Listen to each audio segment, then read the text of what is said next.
guys. Well, let's get right to it. It's 15 years since your last full-length release, 2008's Beyond Colossal. And obviously now you've got the brand new record coming out, Drifting in the Endless Void. It comes out in just 10 days, April 21st on Blues Funeral Recordings. And both John and myself, guys, we've been very fortunate to have heard the record. And I'll just say to anyone listening right now, get ready to feast on this gem of a record. It's well worth the wait.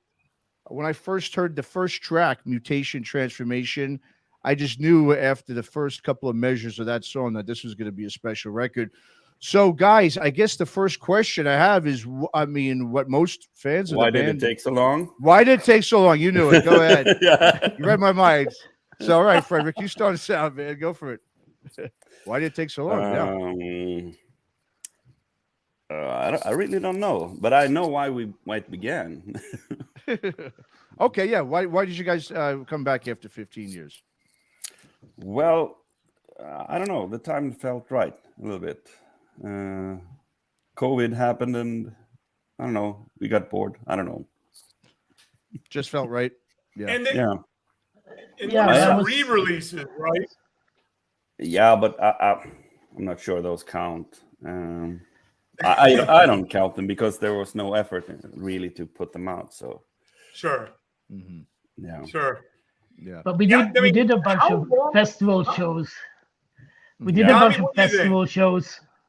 What was your thoughts on how things kind of got rebooted? I don't know. I think me and Fredrik actually have talked about it for at least, I don't know, 5-6 years.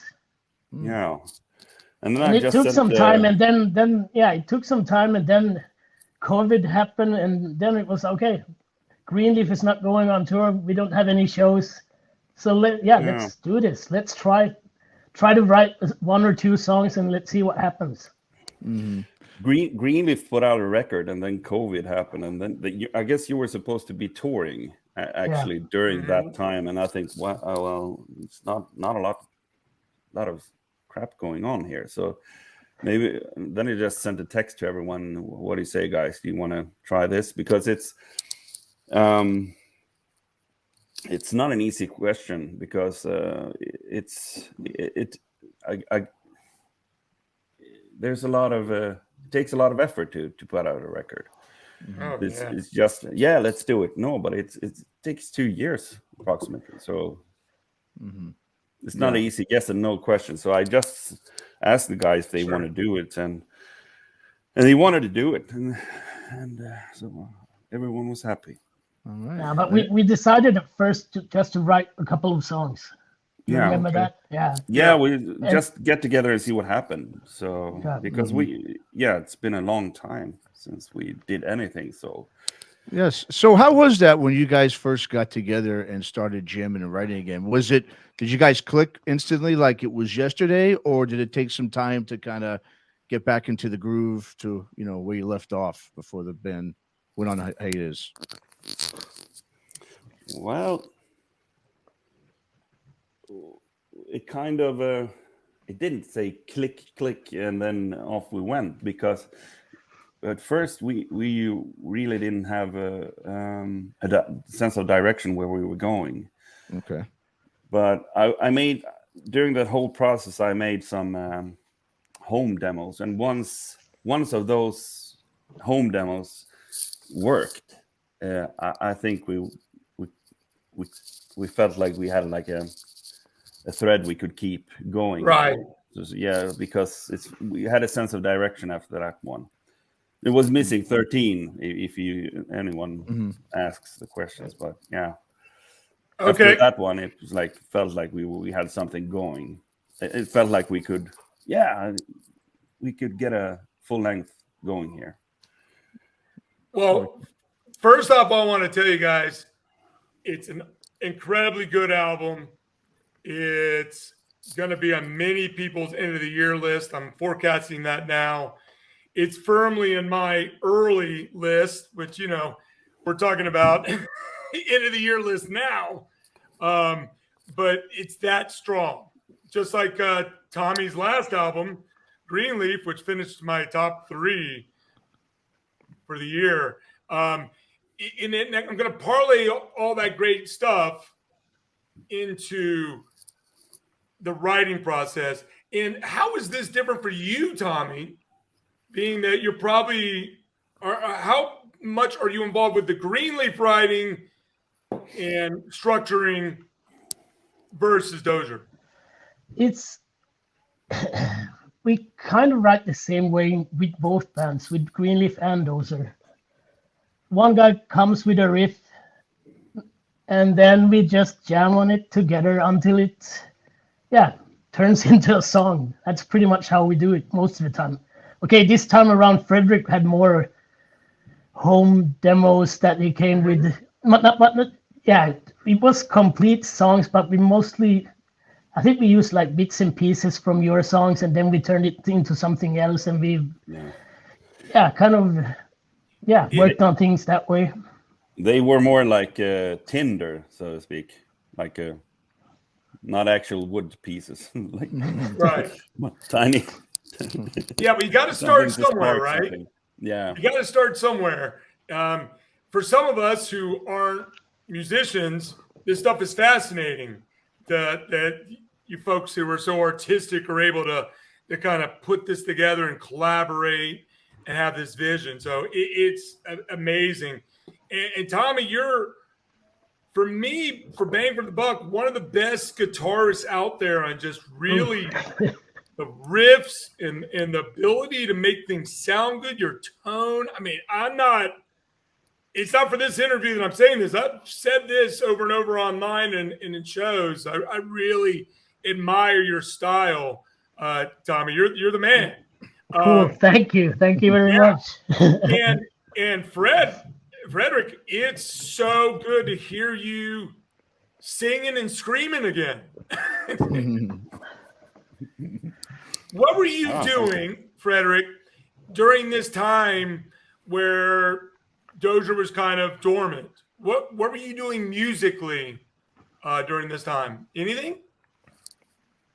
Well, we had a couple of gigs, like 1 or 2 each year, starting from 2014. I think was it 2014? 13. I think we did Hellfest 2013.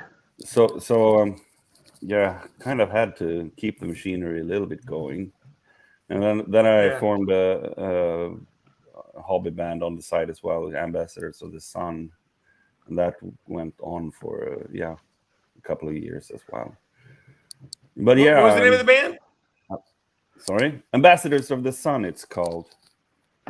Okay. Yeah, they have released an album, so we have check it out. Have an album. So. Yeah, make sure.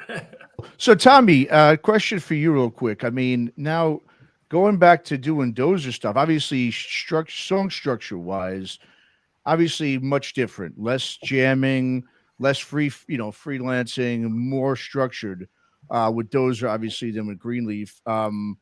Is it difficult for you to sort of limit yourself more now with Dozer because you're so used to kind of just doing your own thing with Greenleaf? Was it difficult sort of getting back into that mentality? Okay, go for it.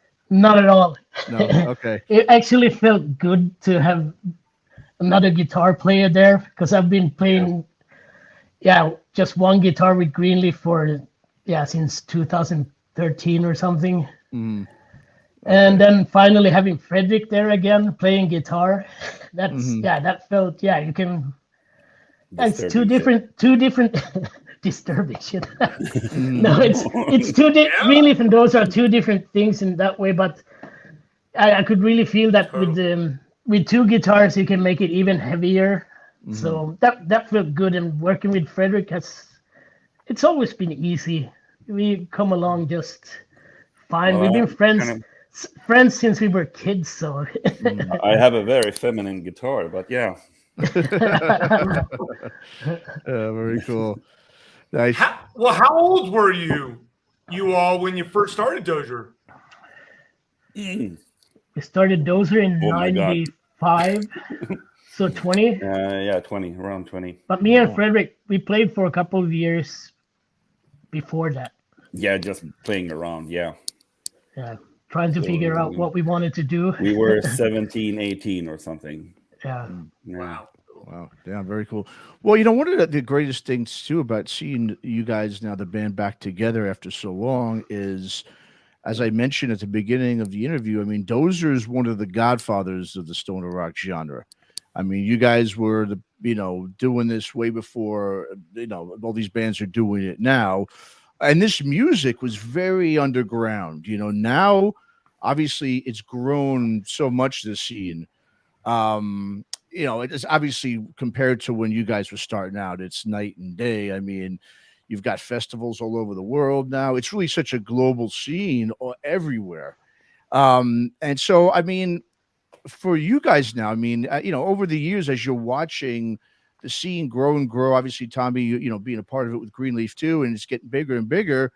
Obviously, it's so much more bigger now than it was than when you guys were really at the forefront. I mean, have you guys ever sat there and said to yourselves, like, well, shit, we're one of the ones that were doing this, in the beginning, and now the scene's starting to take off. Maybe it's time for us to. Did that factor into maybe the decision to get back together? It's like, well, we're one of the godfathers here. We need to come back together, and people need to know who we are, especially the younger and newer fans of this music, because, like I said, you guys were one of the OGs, as they say. I mean, did that ever kind of cross your mind to, and influence your decision to get back together? Did it have anything to do with that, or not at all? Because, I mean, like I said, all these years later, Dozer being one of the bands to start this genre, it's only, I think, appropriate that you guys are now here now doing it again and showing all the newer fans, like, hey, we're one of the originators of this sound and music.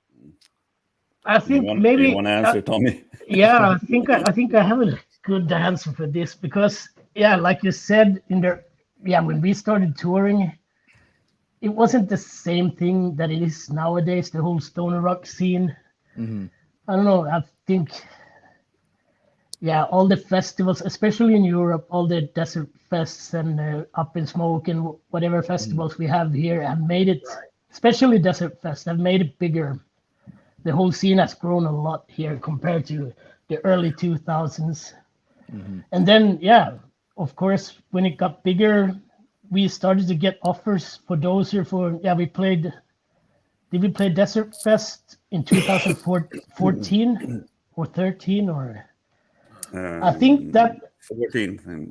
I think after those shows, because it was big crowds and it felt good, and I think after every festival show we talked about, should we maybe start making new music again? And then families, other bands, and work, and it never really happened until COVID. Sure. Mm-hmm. Yeah, it's really amazing what Reese T has done with Desert Fest. That's a story in its own right, because I interviewed him along with Billy Goat on Doomed and Stoned, and I think Billy and I were both like blown away when we found out how many people were going to the one in London. I mean, it was in the thousands, and it was like, oh my God. Because, in the States, we're a whole different animal here, particularly over this last 10 years. Stoner rock has gotten bigger here, but ever since it became legal here is hip hop and rap in America. Like it's almost like a brainwashing. It's like everything, and then some country. But we've kicked it in pretty good with some festivals now. Psycho Vegas has been a big one, which I'm surprised you guys never got over here for that one. They canceled this year for the first time, and now Desert Fest is in New York, and we'll say exploring some other stuff as well. So it's interesting what's happening over here. But let's go back to your roots, man. What bands really kind of led you into the style that you're in now back in the day? The first stoner rock album I heard was Super Judge with Monster Magnet. Okay. And after that, of course it was Kais right after that. Yeah. That's when me and Fredrik figured out that, okay, you can tune down your guitars and it sounds heavier. And that's pretty much when we started Dozer. When we tuned down the guitars, we were like, okay, this is a new band now. That's when the sound formed a little bit. Yeah. Fu Manchu as well. Oh yeah. Now in Search of with Fu Manchu, that's the oh god, yeah. Was a big influence for us.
Did you ever listen to Sabbath?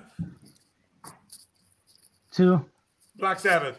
Black Sabbath, of course. Yeah. Yeah, of course. Before or after Monster Magnet? Before or after? Before. Okay. Before. Well, before.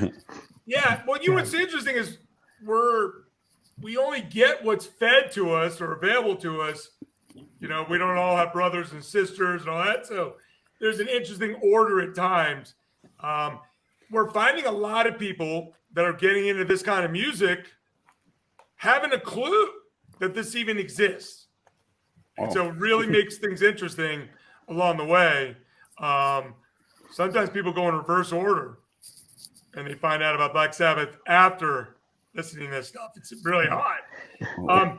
What would be a song, one for each of you, that you wish you had written? That's now. Any song that was written, that's been done, but you wish you were the one that wrote it. Oh, okay. You want to?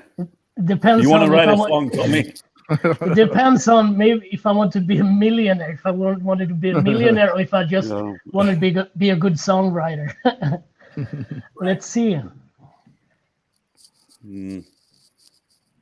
That's a tough one, I'm sure. Maybe, yeah, it is. I know I got this question before, and then I answered While My Guitar Gently Weeps, the Beatles. Mm-hmm. Okay. That would be, I wish I wrote that song. Mm-hmm. Sure. Yeah. Only one? Well, you can throw a few out there, Fredrik. I'm sweating. Well, I wish I wrote Across the Universe, for instance. Okay. I wish I wrote that one. So pretty much you and me wish we wrote the whole Beatles catalog, and we would be millionaires, billionaires. Yeah. Across the Universe, I would have liked to written that one.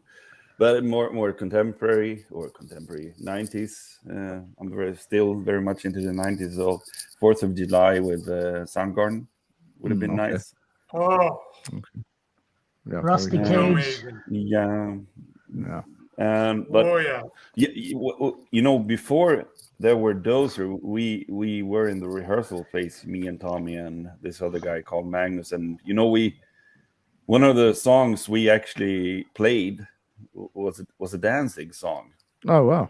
Yeah, Dirty Which Black one? Summer. So, Dirty Black Summer. Okay. Yeah.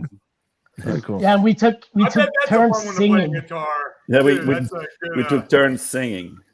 Oh wow! You didn't, Fredrik, and you never sang before, and we just tried. I tried singing it, and Fredrik sang it, and I don't remember if Magnus sang, but then I was. Yeah, we pretty quickly found out that Fredrik should sing. Fredrik is the singer in the band. Magnus actually sang some, but we started laughing because he sounded like a wounded animal. I still remember that one. It sounded like a moose that had been shot. But yeah. I haven't heard a moose that's been shot, but in Sweden, do you have moose nearby? Yeah, we have. Yeah. There is moose just outside of my window. I live on the countryside, so there's animals everywhere here. Moose and deer everywhere. I live in Las Vegas, where we got there's no moose. No moose for you. Scorpions, there's no moose, right? I've yet to see a scorpion, but I did see coyotes quite frequently when I lived over in the suburbs. Little packs of like 3 or 4 at a time. Yeah. Mountain lions, maybe. You know what? There are mountain lions around, but I'm literally in the city now. So the only animals I see are the people that are in town partying or occasionally bunny rabbits. Or cougars, maybe. The human kind. Oh, yeah, the cougars. A lot of those. Different variation of cougar, if you know what I mean.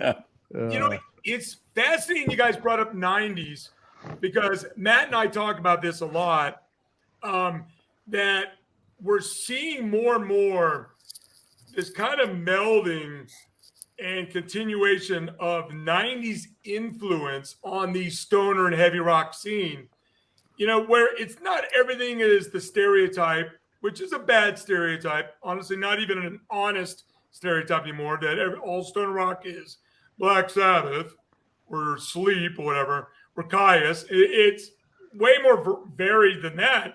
But when you talk about bands like Soundgarden or Alice in Chains, or heck, even Danzig, to some degree, it's still authentic, not overproduced, guitar-based rock with songs. I'm not sure that a lot of people think about this, but when I hear Caius, I hear a lot of Danzig. Interesting. Listen to how John sings. He sounds a lot like he sounds like a cross between Danzig and what's the guy? Ian Astbury. Ian Astbury. Oh, yeah, you can see that. You say that, because that is, without a doubt, one of his favorite singers. Yeah, he's a massive fan of Colt. I'm very fortunate to get to know John over the years. Done a bunch of shows for me, and that's one of the first names that'll come out of his mouth when it comes to people he's really revered, along with even Jim Morrison, believe it or not. It doesn't necessarily mean he's trying to sing like that, but that's interesting. Danzig and do you guys like the Colt? Yeah. Yep. Which album's your favorite? I only know the album cover, I think. That's a big one, right? Yeah. For me, it's Electric. It's just riff-filled, Rick Rubin produced, you know, Peace Dog and Love Removal Machine and all that. Just it's a party right there for sure. Hell yeah. So guys, now for the band, I mean, what goals do you guys have at this point in time, if any? I mean, I know if Tommy, you were telling us, you know, before we came on here, obviously you guys have families, you know, you can't go out on those long tours anymore. Is Dozer, I mean, you guys now, are you back full time? Are you going to just, you know, maybe continue to make, you know, music going forward? Are you going to do, obviously you got festivals lined up and everything coming up, but I mean, is this something that you know, I guess, are you just kind of waiting to see what happens and just kind of play it by ear? Or do you guys really intend to kind of stick this out and continue to maybe put out a record every so often and at least, you know, do festivals every year or so? Yeah, for me, as long as it feels good and feels fun, why not? At the moment, I don't think we haven't planned anything. Just to make these shows that we have this booked for this year, and then we see what happens. I know there's a whole bunch of song ideas still that we haven't finished, so there's let's see after this year. As well, we always want to start fresh. So, yeah. That's a little bit, and that's how we did it this time as well. So we always want to start fresh, even though we have like a bunch of old songs. It feels like we want to start on a new branch, so to speak. Yeah, because that's a little bit how we do it. And we take it a little bit like it comes, but full time. What is full time for us now? I don't know, because since we all and you know, we've decided to not go on tours because we can't, and just shorter tours, and that's how we've decided. And right now we've got a lot of gigs this year. A lot of, I don't know, is this live to the internet? No, it's not live. So, I don't know how much I can announce, but yeah, we have a lot of shows and more shows that aren't announced yet. So so we got a lot of stuff going on this year. Yeah, and you never know what happens next year. True. Yeah, take it by. Did you guys sit there when you got together and you started playing music and you started writing these songs and you putting this album together? Did it ever occur to you, like, man, why did we wait so long and we should have maybe done this a little earlier? Or is it, well, we're glad we waited this long because, as you just said, you like to start fresh, and it was, I guess, a good thing for you guys to take a long hiatus. I mean, So did you wish you would have started earlier, or are you happy with waiting as long as you did to put out the new record? No. Yeah, that's a. I think the timing was just perfect now. Okay. Because before that I've been really busy with Greenleaf and I was gonna say Greenleaf has really come into its own, and I feel a little bit more song structure as well. Wouldn't you say, Tommy? And you've gone through a lot of singers with Greenleaf over time. Heck, even Fredrik sang some on some Greenleaf early on. And I mean, these albums you put out with Greenleaf are, to me, they're the kind of stuff that more people should hear. And when they hear it, or if they hear it, they're like, wow. The kind of thing I think should be on American radio, quite frankly. And I think there's some Dozer stuff as well. I think that we're just stuck in the rut over here a little bit, but there's such good stuff coming out of Greenleaf that it's like you're one of the best bands in the world right now, in my opinion. But I think most people who follow stoner rock or heavy rock even kind of feel like it's just professionally done. It's always awesome riffs. You got great vocalist, great production. Good God. And you got great drums. Oh yeah. Which you now brought over Sebastian to help with Dozer, right? Yeah. Sebastian is now a member of Dozer as well. So what a sound he brings. What a monstrous, like, when I sometimes will send a song over to friends of mine who are drummers sometimes just to try to get them into these kind of music.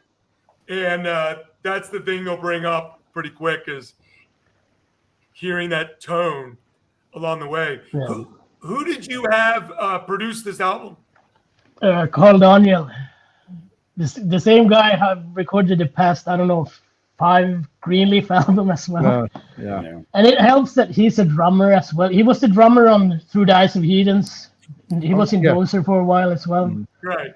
Yeah. So after that, he became a sound technician, started recording albums, and that's why the drum sound is so good. Yeah. Well, yeah, you guys have had now a different drummer, I believe, on the last 4 records, I believe, correct? I mean, that's what's amazing. If you listen to each record, Dozer record, the drums are so good, you wouldn't think that those are different players on each record, but you have a different drummer, I noticed, on each of the last 4 records. Yet, does Sweden just have like this school of drumming for something? Because there's amazing drummers that are just coming out of there that you guys have had on the last, like you said, 4 records. So yeah, there's an abundance of drummers here in Sweden. It must be. Yeah. No. Oh, there's not. Okay. No. I was going to say. Oh, no, wow. not at all. Yeah, you got an abundance of. How many people live in Sweden? Just for people American, that don't realize, like, how big is Sweden? Is it 10 million? Wow. Somewhere around there. And so, how big is it? And it's funny because and Matt used to live in Los Angeles, and they probably got like 20 million in just this in the Los Angeles area, Matt. Right, like 15, 20 million in that area alone. It's insane. Yeah, and it's just fascinating how much good music comes out of Sweden. It's insanity, quite frankly. For bands like Graveyard, which we haven't heard from in a while, but and Jeremy Irons and the Wrecking Malibus, and we could just go on and on and on. And what are some of your favorite current bands that you all like or listen to or have recently found out about? If we're talking about stoner rock, for me it's Lomosa. Oh yeah, Norwegian band. Norwegian, yep. No about them. Yep.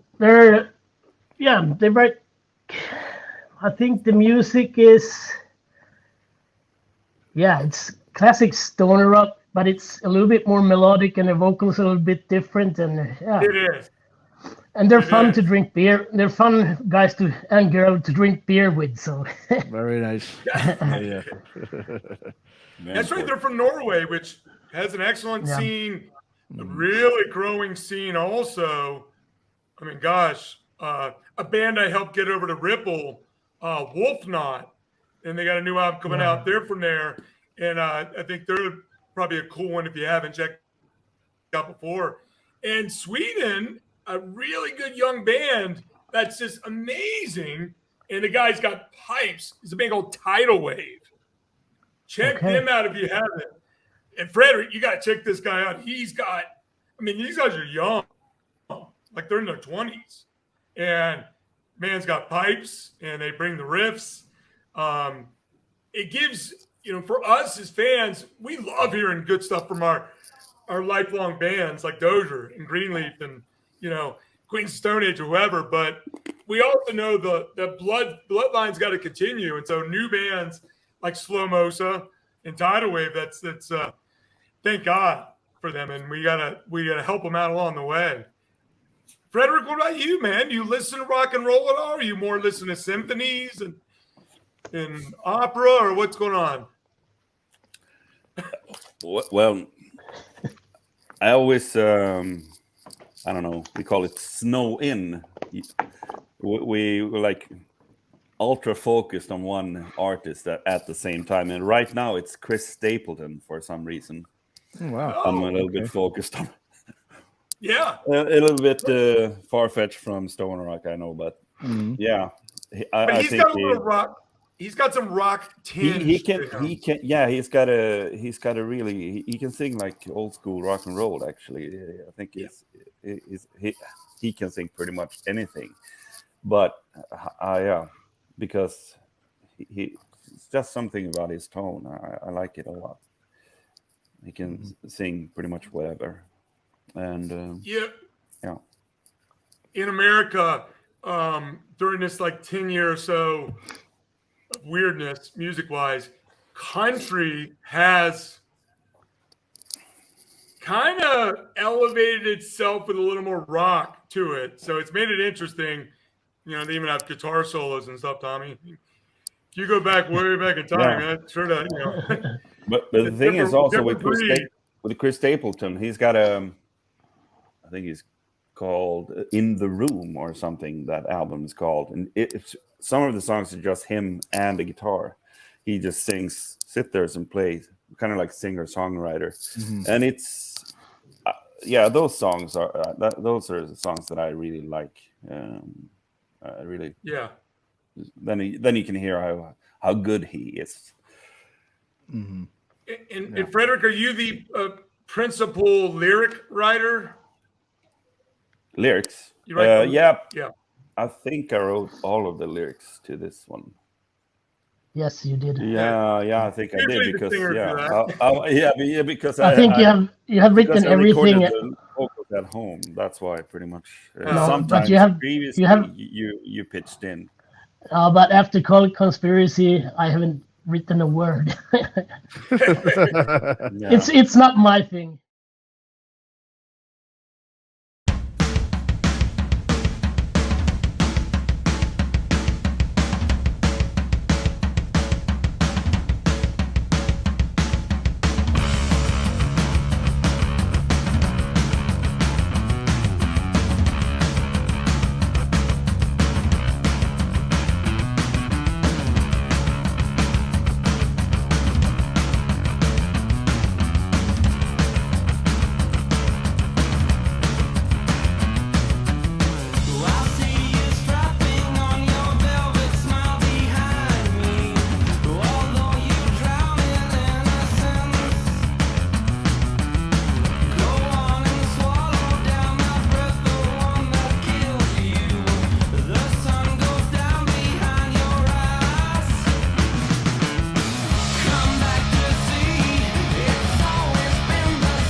because Right. yeah, kind of.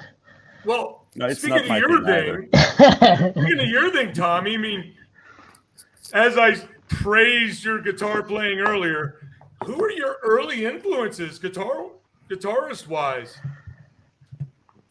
Yeah, it's a simple answer. Ace Frehley. Oh wow. Okay. That's, I think, for me, music started with Kiss Okay.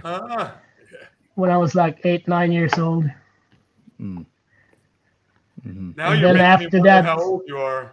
Like, Fredrik is older than I am, but Well, he's got more white on his beard. Yeah, absolutely. but he's only a month, or a month, yeah, month and a about a half month, older than yeah. I am. Oh, okay. I'll turn 48 in May. okay. Okay. Yeah. That's So, Ace but Frehley. anyways, yeah. So guitar wise, yeah, of course, there's all those, yeah, Jimmy Page and Tony Iommi and all those. But Ace Frehley is the one that, yeah, made me want to play guitar and I still steal old Kiss riffs and That early And then- Kiss is just a whole different world. I don't Yeah. think people realize if you really dig in to the 70s Kiss, it was just great, hard, heavy rock. And Ace Frehley was the reason for it. Yeah. Really. Yeah. Now, when you guys were writing for this record, did anything change in terms of this, like what you normally would do in the past? As you were saying, I know, Fredrik, you did most of the lyrics. Was there anything different musically that you guys did differently, like in terms of, I mean, traditionally how you used to write compared to maybe how it's done now, or was it pretty much the same thing? I think the only different thing, Fredrik, this time was that you wrote a lot more. You came with a lot more ideas. I don't know how many demos I got from you before we started. I think it was around 40 actually. Yeah. Wow. But sometimes they were just ideas. It Right, was was pretty much ideas. like, yeah, like I said, Tinder, just to start something like, oh, this could be a part of that song or this and so on, and just something to build upon. Okay. Because I can come up with like a complete song at home, no problem. But will it work when everyone's around and playing their instruments? Sometimes it doesn't, actually, is the answer. Sure. because Dozer is very much groove oriented. I don't know if you know. Oh yeah, of course. The drums are extremely central. Because if they're not rocking, the band's not rocking. I don't know what the hell that was, but it won't work. It's just not the guitarist. It's also the cooperation between the drums and the Oh, yeah. Sure. the drums and the guitars. And that's one of the reasons why I stopped writing whole songs at home. Yeah. Because you get an idea in your head, you have a whole song in your head, and you come to the rehearsal room. Sounds nothing like this sucks. My idea in my head was a lot better. But now it's just bring a riff and then let's see what happens. The first Bring it ideas I had was like, I think I made 5 ideas or something, and they all had drums and bass play, like everything, but it doesn't matter. If it's not working, or if the drummer has to play something that he's not like excited about, you will know. And that's Yeah. Yeah. What kind of work do you guys do? what. Yeah, Well, I went back to school in 2008, and that's one of the reasons why the hiatus came. So I'm a mechanical engineer, and I work in Hitachi Energy. Oh, very cool. Very cool. Power distribution, you could say. You have an analytical brain, huh? Yeah. Just a little, huh? You're an engineer. my brain halves are both in the imagination world and the reality world, so it's I don't know, Interesting. kind of Very cool. Kind of split. Very cool. Well, guys, once again, I know you've got, a lot of dates lined up in Europe. You're going to be, like I said, you're going to be at the London and Berlin Desert Fest, as well as Hellfest in France. Just a whole bunch of festival dates I know you got going over the summer. Are you guys just going to do the festivals right now? Well, Tommy, you were telling us before we came on here that you guys definitely want to get over to the States eventually for at least a handful of shows. So are you going to plan to maybe do little pockets, like tour pockets in parts of parts of Europe and then go over here? I mean, what's the plan, I guess, if you have any idea, what's the plan when it comes to the touring piece? So you're just going to kind of same thing, play it by ear, or are you just going to do the festivals? Just kind of fill everyone in, I guess, on what you got planned for live shows. We have talked about doing a US tour next year. So, Okay. But not a longer tour. I don't know what we have talked about, like 2 weeks or something like that. Mm-hmm. Okay. So, yeah. Yeah. What do you think, Fredrik? Yeah, 10 dates. We said 10 dates. Come over to do 10 dates. Vegas, All right, maybe Vegas. Yeah, well, you got to link up with John right there in Vegas. Exactly. He'll with So the is that Planet where Desert it Rock. happens, or That's one of the places. What's where that? it happens, yeah. Oh, you say, is that where it happens? And I said, that's definitely one of the places. yeah. That'll definitely be a good starting point, we'll say, because we're nearby Los Angeles, San Diego, San Francisco's not too far away, and Phoenix, and yeah, West Coast is a whole different world. You guys have been over to the States, right? Yeah. Cool. Yeah, Very 2004. cool. Oh, wow. So it's been a while, though. Been a long Yeah. time. I think we did Yeah. like 14 shows in the US and 2 in Canada. Oh, okay. Nice. Very cool. Yeah. Well, Tommy, what kind of work do you do? Are you all music? No, construction. A lot of Yeah. concrete stuff. Sure. Mm-hmm. So I get up every day at 5 in the morning and go to work. Ooh. Yeah. Woo. And that's just very Man. cool. Very cool, guys. Once again, ladies and gents, Dozer is back. They do an album, Drifting in the Endless Void. It's out April 21st on Blues Funeral Recordings.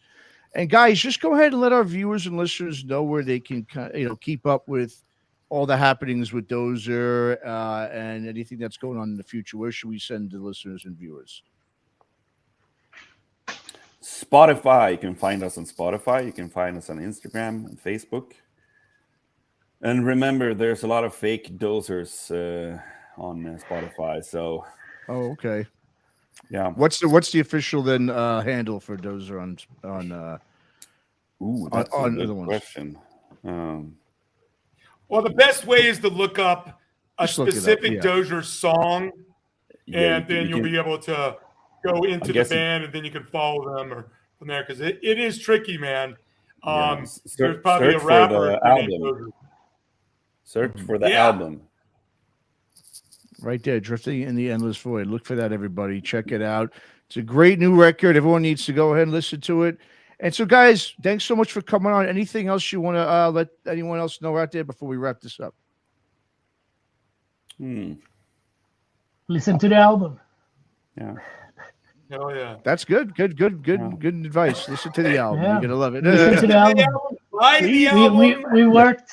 Yeah. Listen to the album. If you like it, buy it. We worked really hard on this. Yeah. If you like it, listen to it. And twice. if Yeah, you like it, listen that's to true. it twice. Yeah.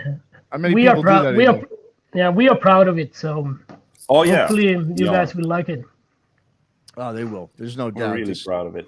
No doubt. As you should be. It's a great record. All right. Once again, everybody, Drifting in the Endless Void, Dozer, out April 21st, Blues Funeral Recordings. And guys, thanks so much again for coming on there. Joining me and John here on Heavy Galaxy Show. And good luck with everything. We hope we see you in the States next year sometime. We'd love Next to year. obviously check you guys up. We'd Absolutely. love to come. Absolutely. Well, talk to John. There. Thank There's you your so man. much. He'll get you there. Thank you all so much for Yeah. coming on with us. And we can't wait to unleash this to everyone. And again, folks that are listening that have not heard the album yet, this is going to be an album you will put, for you folks to do this, on your end of the year list. Mark it down.